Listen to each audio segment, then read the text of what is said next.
우리 옆에 분과 이렇게 한번 인사해 보겠습니다. 두 마음을 품지 맙시다. 이렇게 한번 인사해 볼까요? 네. 두 마음을 품지 맙시다.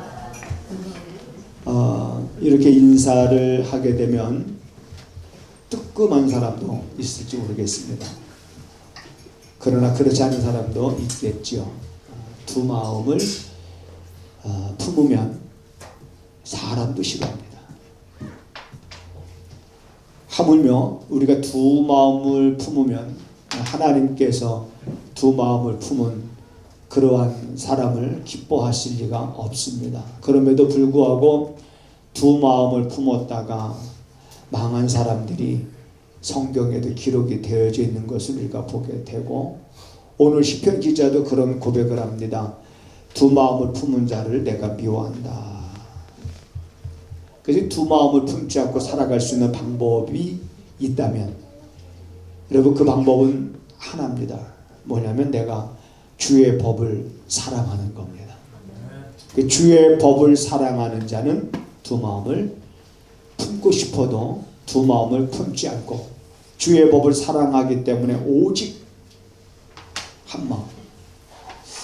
아마도 짝사랑을 여러분 혹시 해보셨습니까? 내가 여기서 이렇게 보니까 짝사랑해서 결혼하신 분은 없는 것 같아요. 서로 사랑해서 결혼하셨죠. 서로 사랑할 때, 그래서 내가 그 사람을 죽도록 사랑하고 그리워하는 마음이 있을 때는 두 마음이 들질 않습니다. 오직 한 마음. 이런 생각을 한번 해봤습니다. 어떤 왕이 이제 거울을 앞에다 놓고 신하들에게, 자, 지금부터 너희들은 이 한 명씩 이 거울 앞에 지금 서도록 하겠다. 그런데 이 거울 앞에 쓸 때에 두 마음을 품은 자들은 이 거울의 색깔이 파란색으로 변할 것이다. 그리고 즉시 파란색으로 변하는 즉시 그 두 마음을 품은 신하는 목숨을 잃을 것이다 라고 이렇게 왕이 선포했다면, 여러분, 그 거울 앞에 서기가 어떨까요? 거울 앞에 서기가 두렵죠. 두렵고 떨리고. 만약에 그런 거울이 여기에 있어서 우리 지금 여기 앉아있는 사람들 다 그 거울 앞에 서야 된다면 누구부터 서야 될까요? 누구부터 거울 앞에 서야 될까요? 여러분, 누구부터 서라고 하겠습니까? 여기서 목사님 먼저 쓰세요 이렇게. 그러면 제 입장에서는 알았습니다 여러분, 제가 먼저 쓰겠습니다 이러든지, 아닙니다, 저는 지켜봐야 되니까 지켜봐야 되니까 자, 우리 나이 순서대로 합시다 한다든지 뭐. 왜냐하면 만약에 내가 그 거울 앞에 섰을 때에 내가 두 마음이 품었다라고 하는 것이 드러나면 그 자리에서 이제는 목숨을 잃어야 되니까 두려운 일이지요. 우리 사람은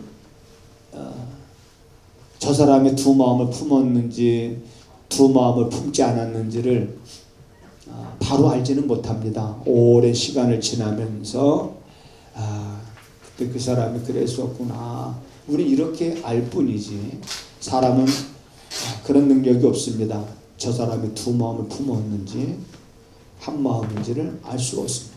그런데 하나님은 아시기 때문에 오늘 우리들은 하나님 앞에 하나님이 살아계신 분이라고 우리가 믿기 때문에 우리가 하나님 앞에 나와서 그 살아계신 하나님을 예배하면서 그 살아계신 하나님의 말씀을 또한 우리가 들으면서 우리가 그분 앞에 두 마음을 우리가 품었다고 하면 우리는 그런 마음들을 이제는 주의 은혜로 하나로 만들어가는 일을 우리는 서슴지 않고 주저하지 말고 두 마음을 하나로 만들어가는 일에 여러분 힘써야 될 줄로 믿습니다.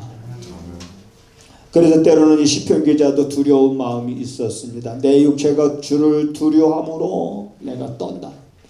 내가 하나님 앞에 섰을 때 다른 건 다 두려워하지 않고 그분의 은혜와 그분의 사랑과 그분의 자비하심과 그분의 인자하심에 대해서 내가 노래하고 찬양하지만은, 그러나 그분이 내 중심을 보고자 했을 때 과연 내 중심은 그분이 보실 때에 합당한가라는 것을 그분이 나를 시험하시고자 한다 그러면 우리는 두려울 수밖에 없습니다.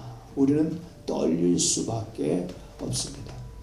그래서 우리들은 우리가 살아가는 우리들의 삶의 현장 속에서 너무나도 세상 것들과 구별하지 않고 우리가 살아가다 보면 자기 자신도 모르게 이렇게 두 마음을 품고 살아갈 때가 있기 때문에 한 번쯤 오늘 이 시간을 통해서 우리가 돌아보는 그런 시간이 되고, 돌아봄으로 끝나는 것이 아니라 우리들이 혹이라도 그런 부분이 있었다고 하면 그런 부분들을 제해버릴 수 있는 은혜의 시간이 되기를 주님의 이름으로 부탁을 드립니다. 우리가 말씀해 보면 너희가 하나님과 재물을 겸하여 섬길 수 없나니 한 사람이 두 주인을 섬기지 못할 것이니 너희가 하나님과 재물을 겸하여 섬길 수 없느니라. 한 샘물에서 단물과 쓴물이 날 수 없다. 이렇게 말씀하고 있습니다. 자, 그런데 오늘 우리가 사람들이 살아가면서 왜 이렇게 두 마음을 갖게 되는 걸까? 한번 생각을 해봤어요. 왜 이렇게 두 마음을 품게 되는 걸까? 자, 그런 예로 우리가 사도행전에 보면 사도행전은 여러분 초대교회의 시작이고, 초대교회의 시작은 성령의 역사하심으로 초대교회가 시작이 됐습니다. 그래서 성령의 역사하심으로 인해서 많은 사람들이 은혜를 받고, 그 중에는 어떤 사람들은 자기의 모든 재산, 소유를 팔아서 아낌없이 제자들 발 앞에 갖다 드리는 일들도 일어났습니다. 그러한 때에 우리가 잘 아는 것처럼 아나니아와 삽비라 부부도 여보 둘이 서로 의논했습니다. 우리도 받은 바 은혜가 있으니 우리도 우리의 가진 거 팔아서 우리도 사도들 발 앞에 갖다 드립시다 하고 그들이 부부가 서로 의논을 했습니다. 그러고 나서 그 밭을 팔았습니다. 그리고 갖다 드렸으면 되는데 얼마를 감췄어요. 얼마를 감췄습니다. 왜 감췄을까? 팔고 보니 아까웠을까? 어쩌면 팔고 보니 아까운 마음이 들 수도 있었겠지요. 팔고 보니 굳이 이거 다 드려야 될까? 다 드리지 않아도 괜찮지 않을까? 이거 한 얼마를 감추고 얼마를 우리가 드린들 이걸 누가 알겠느냐? 바로 여기에 이런 속임수에 넘어가는 겁니다. 우리가 밥 판 값을 알 사람이 누가 있느냐? 아무도 없다. 그러니까 우리가 얼마를 감추고 얼마를 드린들 누가 알겠느냐? 알 사람이 없다는 얘기죠. 그럼 알 사람이 없고 자기네들은 감출 거 감추고 그리고 자기네들은 목적을 달성하는 거예요. 그 목적이 뭡니까? 야, 저 사람들도 하나님 앞에 자기 재물을 다 팔아서 저 사람도 하나님 앞에 다 드렸어. 대단한 사람들이야. 어떤 공명심 얻을 수 있겠지요. 그걸 바랬을까요? 얼마나 어리석은 겁니까? 그러한 것을 바라고 두 마음을 가지게 된 거죠.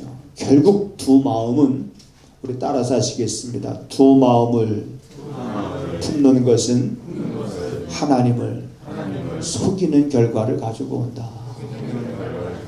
하나님을 속이는 자가 되어버리는 거예요.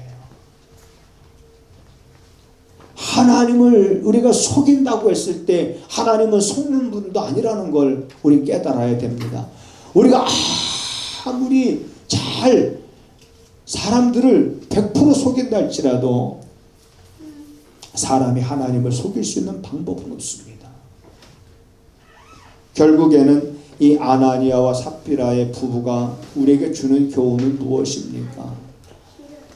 베드로가 그렇게 책망하잖아요. 너희들이 밭을 팔기 전에 너희들이 임의로 할 수 있지 않았겠느냐. 임의로 할 수 있는 건데 왜 다 하나님 앞에 드린다 해놓고 이미 그때 하나님은 연락하셨는데 그 마음을 하나님은 기뻐 받으셨는데 다 그렇게 한다 해놓고 나서 너희가 왜 이렇게 했느냐 라는 그런 안타까운 그런 책망을 들었을 때 여러분 하나님은 두 마음을 품은 것을 문제로 삼는다면 어쩌면 우리들은 여기 다 이렇게 멀쩡하게 앉아 있지 못할 것입니다. 하나님은 우리가 두 마음을 품는 것을 결정적으로 문제 삼지 않습니다. 베드로가 책망했을 때 끝까지 속이고 끝까지 회개하지 않은 것이 문제가 된 겁니다. 그래서 결국 그들은 그 자리에서 부부가 서로 다른 시간이지만 죽는 것을 우리가 보게 되어집니다. 하나님을 속인다라고 하는 것. 이것은 여러분 우리가 이런 마음을 가져도 안 되고 이런 생각을 가져도 안 되고 이런 걸 내 삶 속에서 내가 실천해도 안 되는 겁니다. 하나님을 내가 속인다라고 하는 것은 그런 두려운 마음을 우리는 갖고 이 두 마음을 품은 것 혹시라도 두 마음을 품었다면 우리는 거기서 빨리 돌이킬 수 있는 그런 지혜로운 성도가 돼야 될 줄로 믿습니다. 우리가 살다 보면 두 마음 품을 수 있습니다. 두 마음 가질 수 있습니다.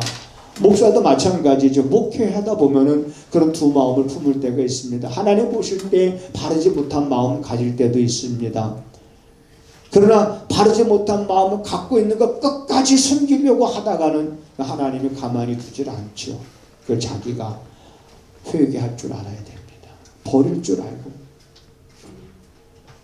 그런데 사람들이 이렇게 두 마음을 품게 되어지는 원인은 이 삽비라와 아나니아의 부부에서 여러 그런 원인을 찾아볼 수가 있습니다. 그 가운데 또 우리들이 하나님의 말씀에 대해서 확신을 갖지 못할 때 두 마음을 품게 됩니다. 자, 한번 따라서 하시겠습니다. 하나님은 말씀하시는 분이시다. 과거에나 지금이나 하나님은 말씀하시는 분이에요. 구약에도 말씀하셨고 신약에도 여전히 하나님은 말씀하시고 오늘날도 하나님은 여전히 우리에게 말씀하십니다. 그러면 우리가 그 말씀을 듣잖아요. 자, 들은 다음에 그 다음에 어떻게 됩니까? 들은 말씀을. 자, 들은 말씀을 그 다음에 어떻게 되죠? 믿어야죠. 믿은 다음에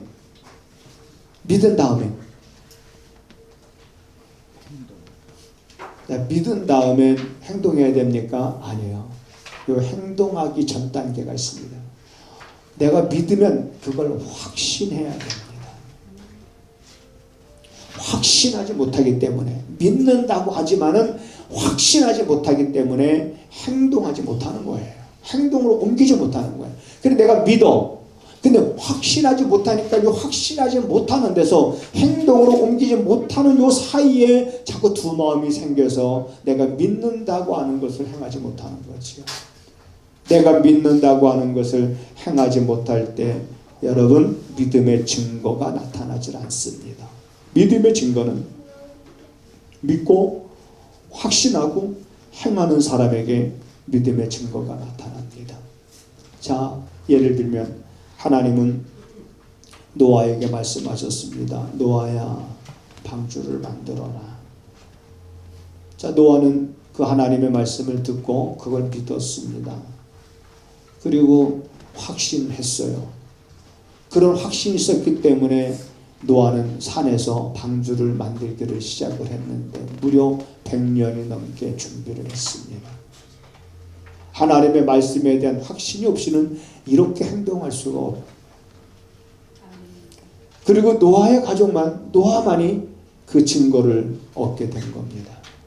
하나님은 아브라함에게 말씀하셨고 아브라함은 그거를 믿고 그리고 아브라함은 확신할 수 있었습니다. 그런 확신을 가졌던 아브라함은 하나님의 말씀에 온전히 순종할 수 있었습니다. 아들까지도 그는 주저하지 않을 수 있었죠. 하나님은 모세에게도 말씀하셨습니다. 모세는 하나님 말씀하신 대로 순종했습니다. 그대로. 오늘날 여러분 이건 변하지 않습니다. 하나님이 말씀하시는 거 변하지 않습니다. 그리고 우리가 그 말씀을 듣는 것도 마찬가지입니다. 믿음은 들음에서 난다 그랬습니까? 맞습니다. 말씀을 들었으면 믿어야죠. 그런 다음 확신할 수 있어야 됩니다. 확신하지 못하니까 우리가 행동하지 못하는 거예요. 행동하지 못하니까 믿음의 증거를 경험하지 못하는 거예요. 믿음의 증거가 나타나지 않으니까 내 삶이 무기력해지는 거예요. 믿음의 삶 속에 뭔가 하나님의 증거가 나타나고 하나님의 역사하심을 경험하고, 이건 우리가, 그러므로 우리 안에 확신이 쓰지 않는다는 건 두 마음을 품도록 마귀에게 틈을 주는 계기가 되는 겁니다.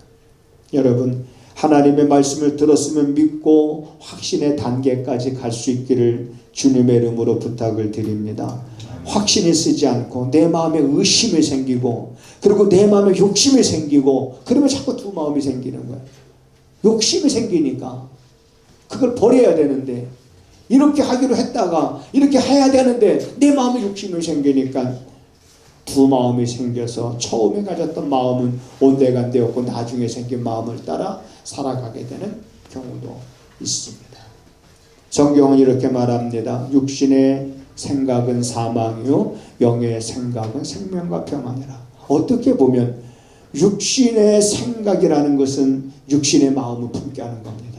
영의 생각이라고 하는 것은 영의 마음을 품게 하는 것입니다. 그래서 이 두 마음이 어쩌면 우리 안에 공존하고 있을지도 모릅니다. 그렇지만 우리는 그런 가운데서 육신의 생각은 사망이라 결과를 우리에게 미리 말해주잖아요. 결과를 미리 말해주니까 선택하는 건 너무나 쉬운 일입니다. 그러니까 우리는 육신의 생각은 사망이니 결과가 사망이라고 하는 육신의 생각은 우리가 버려야 되고, 영의 생각에 대한 확신을 갖고 우리가 나간다면 우리는 때로는 두 마음을 품었다가도 그 두 마음에서 우리가 벗어나게 되고 주를 향하여 오직 한 마음으로 우리가 나갈 수 있지 않을까.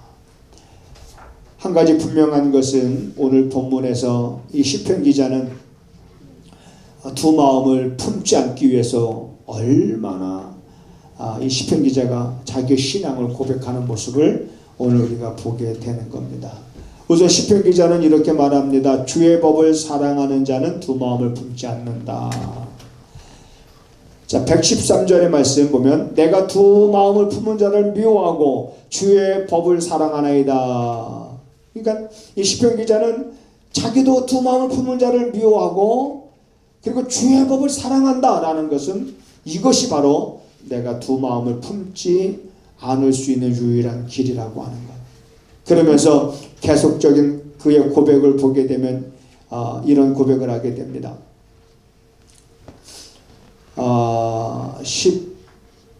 14절 114절에도 보면 이런 고백을 하죠. 주는 나의 은시 저의 방패시라 내가 주의 말씀을 바라나이다.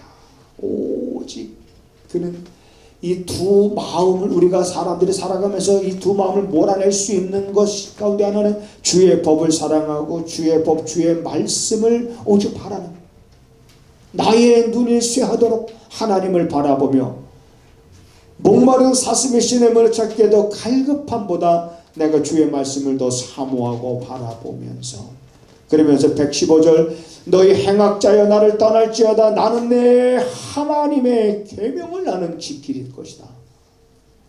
이 하나님의 계명을 나는 지킬 것이다.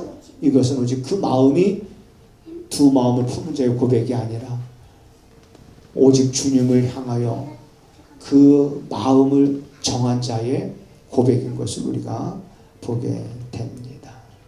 그러면서 그의 또 고백을 우리가 보게 되면 116절에 이렇게 고백하고 있습니다. 주의 말씀대로 나를 붙들어 살게 하시고 내 소망이 부끄럽지 말게 하소서. 나를 붙드소서 그리하시면 내가 구원을 얻고 주의 율례를 항상 내가 주의하리라. 여기서 정말 우리가 이 두 마음을 품자고 살아갈 수 있는 그 방법은 주의 법을 사랑하는 것이고 그리고 그 사랑 내가 사랑하는 하나님께서 나를 붙잡아 주시는 거죠. 나를 잡아 주시옵소서. 나를 붙잡아 주시면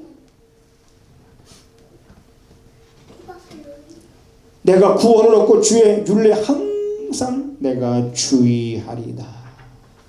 자, 이러한 시편 기자의 고백을 우리가 이렇게 보면서 얼마나 몸부림치는 그런 이 시편 기자의 모습을 우리가 보게 됩니다. 이런 모습들이 오늘 여러분 우리가 신앙생활하면서 하루하루 우리들의 살아가는 모습이 되어야 되는 겁니다.